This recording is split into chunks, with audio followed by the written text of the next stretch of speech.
Hey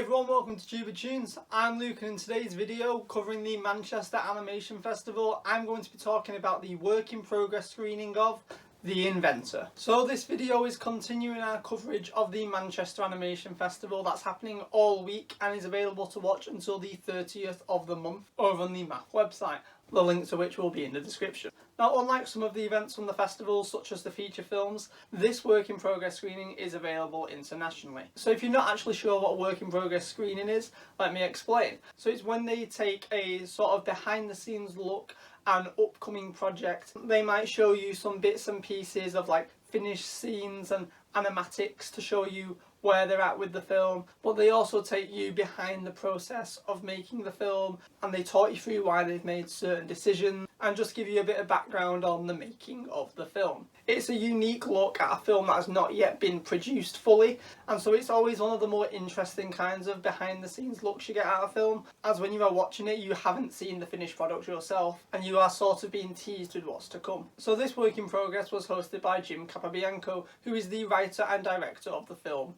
So we actually started off by talking us through his career. He went all the way back talking about when he worked on The Lion King and showing us story reels he worked on for Finding Nemo. He talked very in depth about his role as a co-writer on Ratatouille, and particularly about the short Your Friend the Rat made for the Ratatouille DVD release, which was his first project being the sole writer. And then he carried on working at Pixar all the way up until Coco, at which point he went independent, formed his own studio, and so that studio was hired by Disney to work on the recent Mary Poppins Return in the 2D animated sequences. And so once again he found himself working on a 2D animated Disney project, although this time running his own independent studio rather than working for them directly. Of course, for that film Disney had to outsource to a lot of independent animators, as they no longer have their own 2D animation department, and of course a lot of those independent animators that they hired for the project were people that in fact worked for Disney 20 years ago, with Jim being one of them. He also talked about a recent short film he made that was to be premiered in front of the San Francisco Orchestra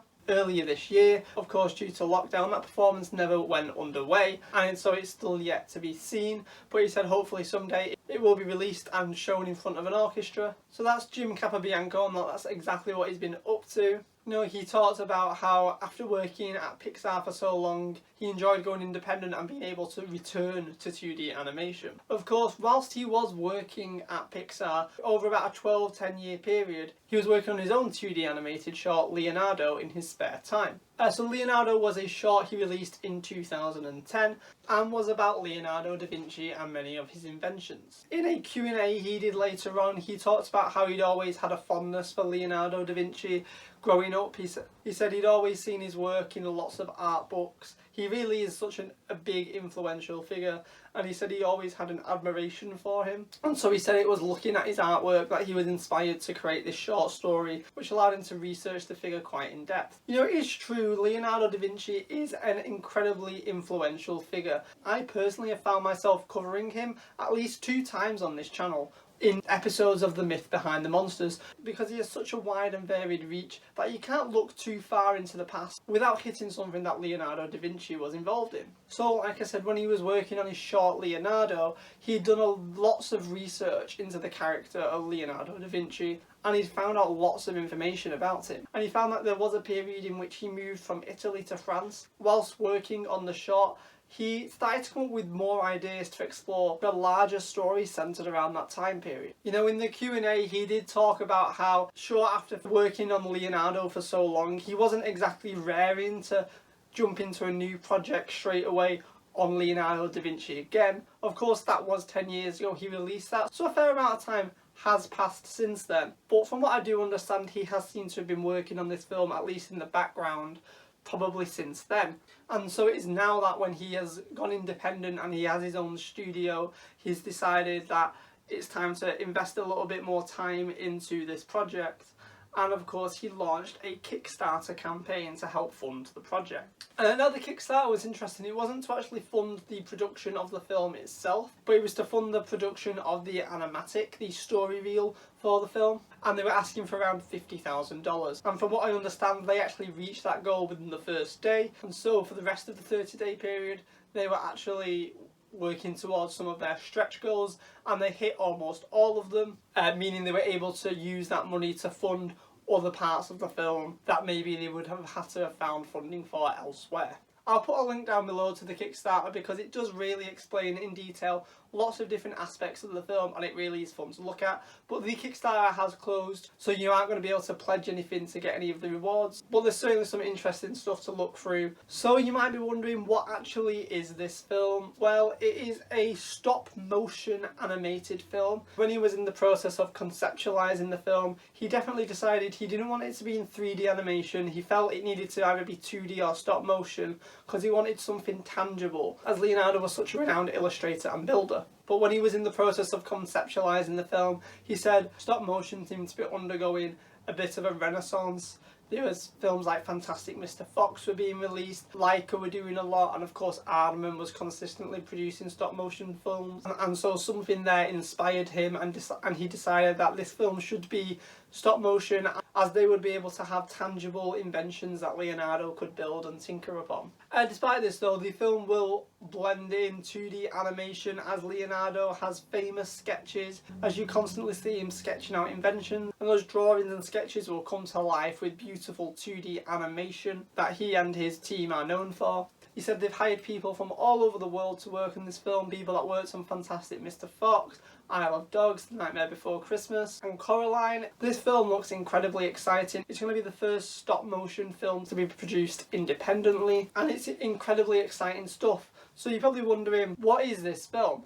Luke, tell me a bit more about it. Alright, so the film takes place during the period that Leonardo da Vinci moved from Italy to France. Now, of course, Leonardo da Vinci was very close to the Pope. He famously painted the ceiling of the Sistine Chapel. However, it turns out the Pope wasn't too happy about him dissecting dead bodies when he was learning all about anatomy and the human body. Of course, da Vinci famously produced The Vitruvian Man, and so this film centres around him journeying to France and his employment with King Francois I. Da Vinci in the film will be voiced by Stephen Fry, who you probably recognise from various things, but to me he will always be the voice of the Harry Potter audiobooks, and starring alongside him will be Daisy Ridley as Princess Marguerite, who is King Francois's sister, and is said by many to be the very first modern woman. Alongside Leonardo, Francois and Marguerite will be Francois and Marguerite's mother, who will serve as a sort of foil to Leonardo, as she's representing the old ways, whereas he of course represents experimentation and the new ways. There'll sort of be a tug as she's pulling on her son, the king,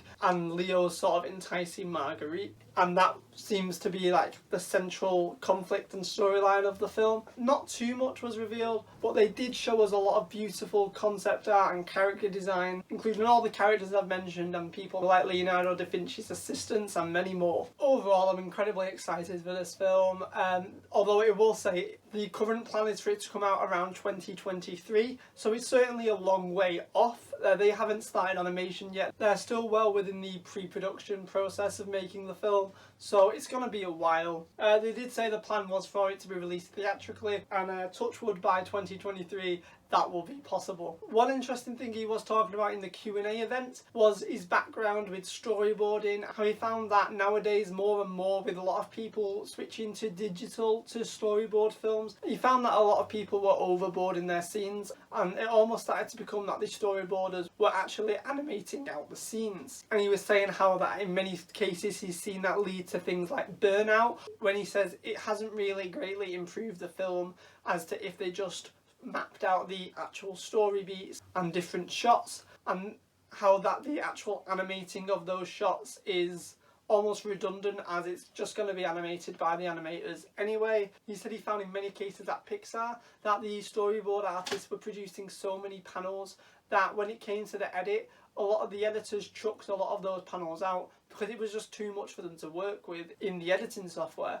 And so we found that a lot of that work that the story artists were doing that was burning them out was completely unnecessary because it wasn't even being used. And so he was stressing the importance of when you are storyboarding something, don't start animating anything. You know, you don't need to get the sense of the movement so much in your storyboards as long as you can get the sense of the story. He said if a character's running, you only really need like the one pose of them running. You don't need to start animating it to get across to people what's happening in the shot. He also said it was a good idea to take a step back and look at all your different storyboard panels as a sequence so you can see it if they were all looking dynamic or if they were starting to look a little too similar. And he was stressing the importance of seeing the story laid out in front of you, as a lot of the time when you can be working, especially on a digital storyboarding software, you sometimes do just focus on the panel by panel and less looking at the complete story as a whole, which I certainly thought was a fun, interesting tip. And he was talking about this as he was saying that he found himself almost storyboarding a lot of the Inventor by himself, simply due to the fact that it was being done independently and it was to keep costs down. And he was talking about just little things that he found were helpful to him and he wanted to share them, and I thought I'd share them even more. Alright guys, I've pretty much talked about everything that I wanted to mention from the two events, both the work in progress screening of the Inventor and the Inventor Q&A. Overall, I thought they were both really great events. I really enjoyed watching them, and they're still up there now. They'll be available to the 30th of November. If you are interested, it's just £5 and you will get access to both events. I think they're definitely worth a watch. I've just sort of give you the highlights of the events, and I've not been able to show you any of like the visuals that he's shown exclusively on them. So I definitely would recommend checking that out if you have the time and the money. But yeah, thanks for watching the video guys. If you did like it, please give it a like. It really helps us out. If you want to see more content from me covering the Manchester Animation Festival, hit that subscribe button and ring that notification bell to be notified the next time one of my videos are out. The next video I'm going to be doing is on Wolf Walkers, which is the next film from Cartoon Saloon. Cartoon Saloon has had a long history with the Manchester Animation Festival. I think it was the very first year that they debuted their film Song of the Sea, and they did a masterclass for it. A couple of years ago they did one for The Breadwinner, and now this year they're showing us Wolf Walkers. So I'm very excited to see that one. I'm going to be watching it later and I can't wait.